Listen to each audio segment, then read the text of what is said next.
You're watching our All24 News World News program live from Algiers. I'm Melissa Nourkhemilat, and coming up next. Algeria takes part in the AU's 36th Summit of Heads of States and Government, with trade, security and African integration top on the agenda.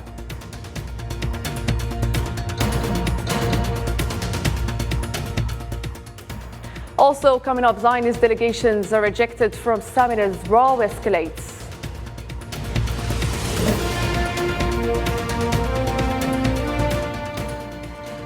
Also ahead, Munich Security Conference shows stronger solidarity with Ukraine among leaders amidst protesters' demand to end Ukraine's armament.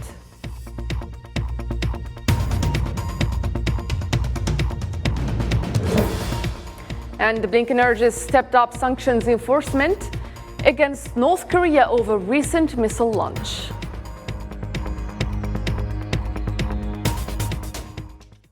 Hello again and welcome to the program. First off, the proceedings of the 36th Summit of Heads of State and Government of the African Union kicked off on Saturday in the Ethiopian capital, Addis Ababa, under the theme of accelerating the implementation of the African Continental Free Trade Area.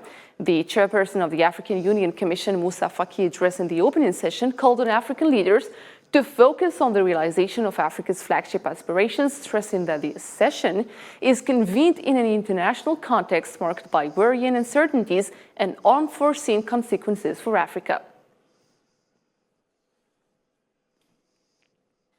In the same context, President of Comoros, Assali Assoumani, on Saturday took over the presidency of the African Union from Senegalese President Macky Sall during the launch of the 36th Ordinary Session of the African Union Assembly. In his speech, Macky Sall stressed the need to accelerate the implementations of the African Free Trade Area, adding that the matter requires the mobilization of all efforts to achieve what is hoped for. We are convening our sessions at a time when our countries are severely facing the consequences of climate change and a raging war that has led the world to unknown dangers and outcomes, at a time when no one can predict when and in what way it will end, in addition to the escalation of terrorist threat on the continent.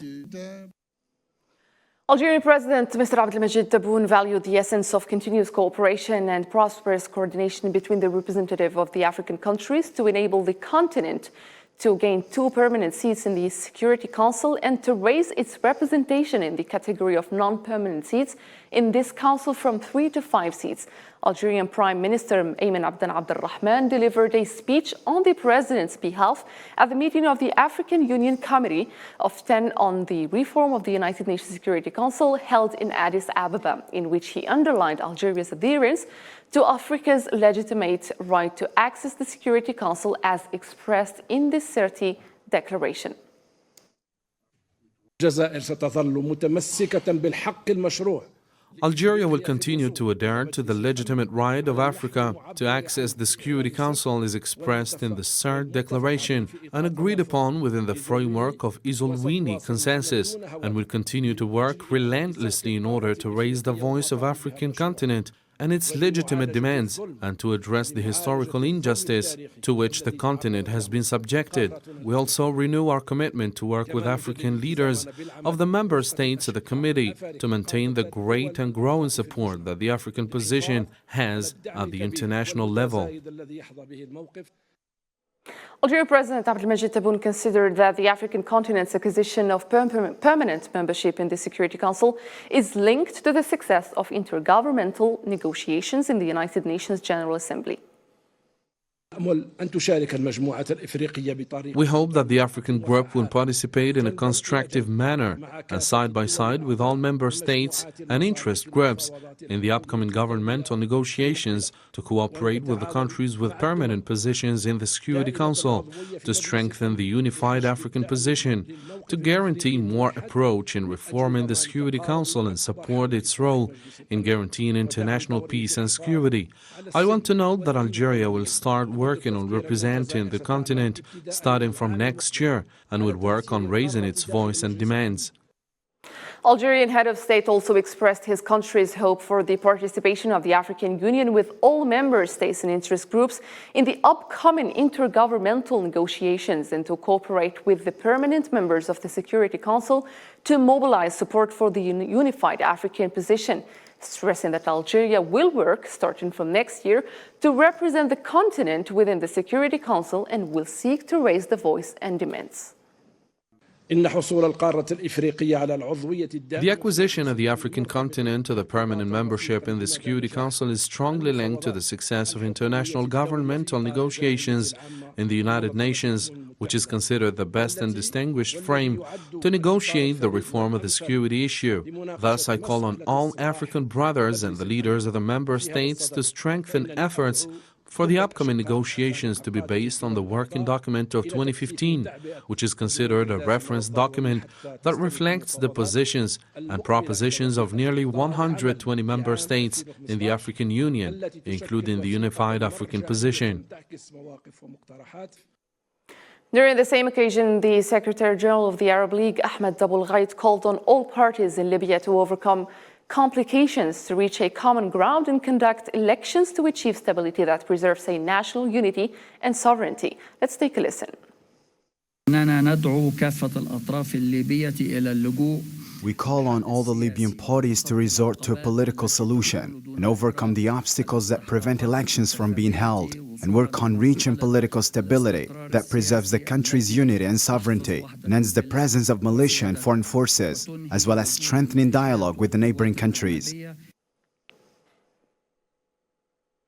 The Algerian Minister of Foreign Affairs and National Community Abroad, Mr. Mtalla Mamra, met Portuguese Prime Minister during the participation of the Algerian delegation headed by Prime Minister Ayman bin Abd al-Rahman in the African Union Summit work in Addis Ababa. The two sides discussed the friendly relations between our two countries, what has been achieved so far, as well as future goals which are linked to a treaty of friendship and good neighborliness since 2005.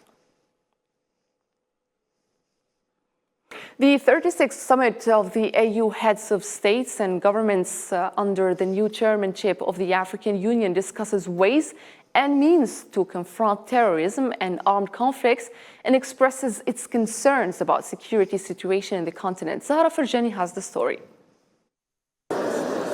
African leaders are meeting in Addis Ababa for an annual summit aiming to jumpstart a faltering trade deal while also focusing on the continent's most pressing challenges, which include armed conflict and the worsening food crisis.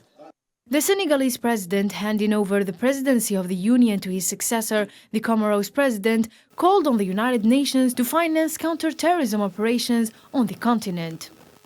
J'appelle instamment. We demand the implementation of decisions of Malabo Summit 2022, the activation of the African Force, the creation of unity against terrorism, and financing in a serious way to combat terrorism. This resistance emanating from 77th session of the United Nations Council meeting. The two-day African Union meeting in Ethiopia seeks to address issues such as a record drought in the Horn of Africa and deadly violence in the Sahel region and the Eastern Democratic Republic of the Congo. Terrorism and insecurity are worsening and there are more conflicts. I'm deeply concerned by the rise in violence by armed groups recently observed in the eastern part of the Democratic Republic of the Congo and by the progress of terrorist groups in Sahel and elsewhere. Accelerating a free trade pact launched in 2020 is one goal of this summit. The African Continental Free Trade Agreement is billed as the biggest in the world in terms of population, gathering 54 of 55 African countries, with Eritrea the only holdout. Nous devons, comme vous l'avez confié, accélérer. We're required to expedite the embodiment of the AFCFTA free trade zone. We place a lot of hopes on it. In the year 2021, our organization launched custom solutions to our problems, thanks to the African Union Summit on Economic Diversification, as well as the extraordinary summit on AFCFTA. The Arab League is an important partner of the African Union and is also counting on the realization of the project of the African Arab Trade Exchange Area as soon as possible. We aspire to raise the level of Arab and African cooperation and integration, especially since there is a project to develop an Arab-African free trade zone in the joint Arab-African Action Plan. We need to continue and intensify work in the next stage. The 36th session of the African Union Summit carried the hopes of Africans to embody real cooperation with the Arab countries as partners, sharing most of the political and economic positions. Top-ranking Zionist diplomat has been humiliatingly kicked off of the opening session of the African Union in Addis Ababa. The Zionist diplomat had frauded his identity to enter the auditorium. However, security succeeded to make him leave after a few minutes of discussion. This move is another proof that the Zionist entity has no place in Africa, nor the African Union after several attempts of infiltration. More details with Usama Ayadi. A senior Zionist diplomat was kicked out from the African Union's annual summit in Ethiopia. Security guards came up to the Zionist delegation during the opening ceremony and demanded they leave. The African Union later indicated that the delegation hadn't been accredited to the meeting and were asked to leave on protocol reasons. This comes as a result of the consensus that Zionist entities observer status flew in the face of AU statements supporting Palestinians and surely carries hidden agenda with it. This is a big blow to the two-decade hard work of the Zionist entity to achieve its goal of infiltrating the Union. Algeria, South Africa and all member states confirmed the total rejection of any attempt for an intruder to observe the continent summit and refuse any intention to grant the terrorist entity discriminating against Palestinians. It's a message from Africa that it's with the rights of the Palestinian people which cannot be modified. This is another proof that the Zionist entity has no place in Africa, despite the fact that some African regimes have already been infiltrated. Meanwhile, Palestinian Prime Minister Mohammed Shtayyeh spoke at the opening session, thanking the continental body for giving his people a voice. He blamed the Zionists for damaging the existence of Palestine, including what he called the demographic disadvantage.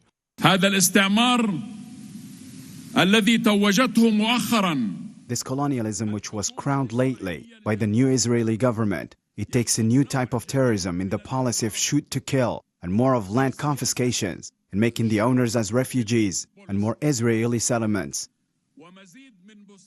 It's worth noting that Palestine's case is likely to be interesting at the AU, which will now be chaired by the Comorian President Azalia Soumani, a known supporter of the Palestinian cause. This will undoubtedly constitute a renewed support for Palestine in Africa, despite the desperate attempts by the Zionist entity to be present in the African arena. The head of the United Nations Support Mission in Libya, Abdoulaye Batali, held talks with Russian Foreign Minister Sergei Lavrov in Moscow. The talks focused on the current situation in Libya and the challenges facing the restoration of the electoral process, underlining the importance of coordinating international efforts aimed at overcoming the country's political turmoil. Yesterday in Moscow, I met His Excellency Sergei Lavrov, the Foreign Minister of the Russian Federation. We discussed the current situation in Libya and the challenges facing the restoration of the electoral process. We both agreed that the international community must play a crucial role in helping Libyan people achieve their goal of having inclusive parliamentary and presidential elections in 2023. The Minister of Higher Education, Mr. Kamal Badari, and the Minister of Energy, Mohammed Arqab, signed an agreement between their respective sectors for the manufacturing of lithium batteries to store solar energy. The agreement was signed between the Sonal Gas Complex, the Scientific Research Center, and a startup, a step that enhances Algeria's endeavors for energy transformation by exploiting solar energy.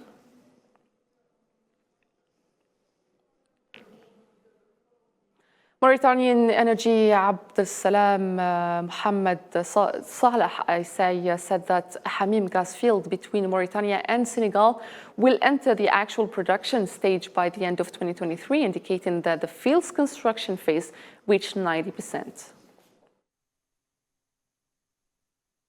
We have completed 90% of the construction stages of the field, while actual production will start by the end of this year. Most of the obstacles facing the expected start of exploitation by the end of 2023 have been under control. The project consists of the rock barrier, which serves as a port, In addition to the floating platform for processing and storage, it is a giant ship that was completed in China. Drilling wells, 4 of which have been drilled, are now ready, while the fleet of ships that manufacture gas extraction pipelines represents the 4th part, including pipes that have been manufactured and laid.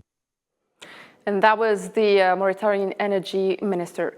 Moving on, members of the new Sahrawi government took the constitutional oath before the President, Secretary General of the Polisario Front, Brahim Ghali. In his speech, the Sahrawi president made it clear that the current stage is decisive as it comes at a distinct circumstance in the struggle of the Sahrawi people, and that it requires harmony and cooperation from the new government staff to overcome difficulties in order to serve the citizen.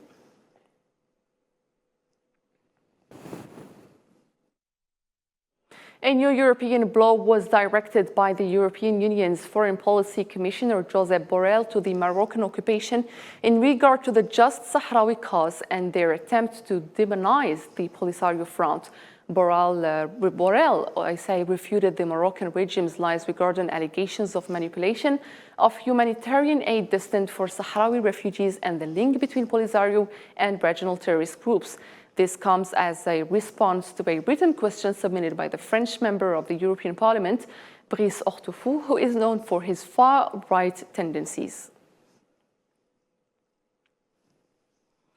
Nigeria's presidential candidate Atiku Abubakar said on Saturday he would bring peace and unity to the country and improve its economic fortunes as he made his final campaign stop. The 76-year-old candidate from the main opposition People's Democratic Party is among the top 3 contenders vying to succeed President Muhammadu Buhari, who steps down after next week's presidential and parliamentary elections.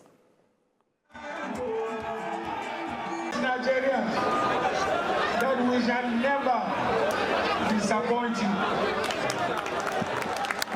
You give us your mandate.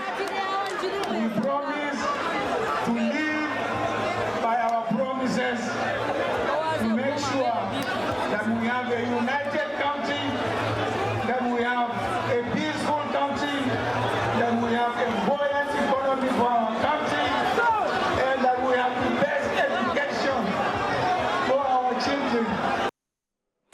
More aid arrived to the Syrian victims affected by the earthquake that hit the country's north. However, survivors at the Jandaris camp are living in dire conditions where they have to wait in freezing temperatures for basic support. Let's find out more with Salma Nasib. 156 planes loaded with humanitarian aid for the Syrian victims landed at the airports of Damascus, Aleppo and Latakia as residents hoped to receive water tanks and basic aid to help ease their life at the Jandaris camp. The conditions that have left quake survivors vulnerable to freezing conditions are lamentable according to aid workers. They want to step up the air operation by identifying the needs of the survivors at the camp. We're doing our best to step up the response as quickly as we can, and this is why we're here today, to talk to the communities, to see what the needs are, and we want to step up the response as quickly as we can. Representatives met with the survivors of the earthquake and with local organizations who cited and the many issues encountered by the victims. After the quake happened, we were part of the families who came out from under the rubble. We moved here to live, and we have no belonging or clothes at all. We lost our belongings under the rubble. We are living here, where it's not suitable to be a camp, and we are living in the ground. We need many things, like water, in this camp. Some of the volunteers and officials here agree that it was not a time to talk about politics. Instead, all the international community should join efforts to help people affected by the earthquake. It's not time to talk about politics, because politics then create other problems. We need to join together. That's the real message that I will bring here from my government. Join all together, all the international donors, all the community, all the actors, also the people, to try to address this tragedy, which is a big tragedy. I have spoken with the doctors that they came here, the Italian doctors. They went on the field and they told me that the situation is very, very, very dire, very problematic. So now it's time to join together and to try to help who's been affected. It's worth noting that the United Nations said that this week almost 9 million people in Syria have been affected and has launched a 400 million appeal for the country. The French opposition and majority are blaming each other for the failure of the debates in the lower house of parliament on the pension reform project at the end of the last session dedicated to the subject. The text now goes to the Senate after a week of parliamentary recess. Here's Sofiane Kantouri with more. After a contentious parliamentary debate on the French government's plans to raise the retirement age from 62 to 64 came to an end on Saturday, the Senate was given the task of reviewing the pension reform bill, which have resulted in widespread protests across the nation. French Employment Minister Olivier Dussopt got emotional during the final debate on the pension reform bill in the lower house of parliament due to cheers from various members of the assembly. You have insulted me for the past 2 weeks. You're singing. You have insulted me. No one cracked. We're here in front of you to present the reform. Many in France, where there is already anger over rising living costs, are against the plan. The move is also opposed by far-right and left-wing political parties. In fact, the government has a relative majority in parliament, so there is a real pressure for opposing parties. The balance of power seems clearly much more favorable to the opposition. We'll be seeing you on March 7th in the streets of France and in all of France's companies, where we will put the country at a standstill. Paris is going through a hard period of instability. Several associations and collectives of undocumented migrants were also pushed to the streets by anger, demonstrating against the asylum and immigration bill put forward by Minister of the Interior Gérald Darmanin. There have been irregular street protests over January and February, which have passed mostly peacefully, and more protests are planned for early March. World leaders and security experts continue their meeting for the second day in the Munich Security Conference. The annual meeting has so far been dominated by the war in Ukraine, as Kyiv calls for more military support. This report is signed by Islam Seed. The Munich conference continues with very tight security measures as presidents and ministers from almost 100 countries meet in the German city. The war in Ukraine has been the main focus as the conflict grinds towards its second year. The European Union is now discussing ways for its member states to team up to buy more munitions to help Ukraine. Therefore, here too, these are not normal times. These are extraordinary times. And therefore, we should also look at extraordinary measures or procedures.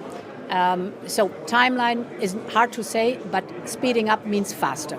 Hey, Craig. For his part, U.S. Secretary of State Antony Blinken stated that solidarity in supporting Ukraine among the meeting attendees is stronger than ever. Over the last 24 hours with so many different countries, the solidarity with and support for Ukraine remains stronger than ever. While many Western leaders are still uncertain of sending fighter jets to Ukraine, Sunak would be ready to support them if they decided to send the aircrafts to Kiev now. I said what I've done is say to all allies that we stand ready to support them if they can provide fighter jets to Ukraine now. And for our part, we're also leading the world in training Ukrainian pilots on NATO standard aircraft. That's the right thing to do. On the other hand, German defense minister renewed his commitment to NATO military spending targets and said that Germany intended to be a strong military partner. We are strongly committed to the 2% pledge, ladies and gentlemen. As you all know, we still have a way to go to get there. I promise I will be working hard to make sure we finally achieve this overdue target. We will be a strong military partner cooperating with and supporting its allies. Western alliance is pushing for high military spending for Ukraine to face Russia, whose leaders were not invited for the first time in 2 decades. Hundreds participated in a protest against the Munich Security Conference demanding a stop to weapon deliveries to Ukraine on Saturday. Protesters argued that the conflict could be solved without weapons. As a measure to ensure the well-running of the conference that ends on Sunday, Munich police had put many measures to place to protect participants. Blinken met with Japanese Foreign Minister Yoshimasa Hayashi and South Korean Foreign Minister Park Jin on Saturday. U.S. Secretary of State urged countries to stand up or to set up enforcement of sanctions against North Korea in response to its latest ballistic missile launch. Yet again,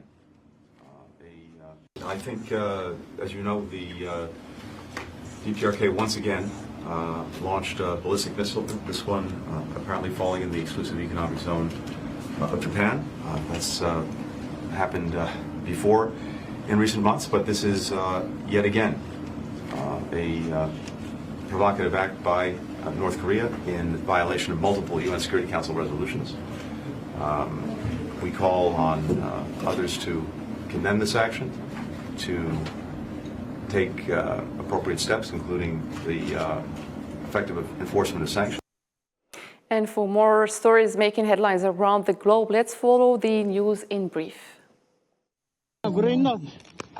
2 people were pulled out alive from the rubble of a building in southern Turkey on Saturday. A child was the third to be rescued along with the mother and the father, but he died of dehydration later on. The rescue operation comes 12 days after the earthquake struck. Tunisian National Guard opposed successfully 191 illegal immigration attempts on Friday from the Tunisian coast since the beginning of this year until last Thursday. Eventually, Tunisian authorities managed to stop 48 organizers of irregular crossings and seize 91 boats. Security around the police building in Pakistani city of Karachi was tightened after terrorists stormed it the night before. Police and paramilitary soldiers were seen with several barricades outside the building that had visible bullet holes marking the walls. We reached the end of our program. For more, you can visit our social media platforms. From me and the rest of the English team, thank you for watching and goodbye.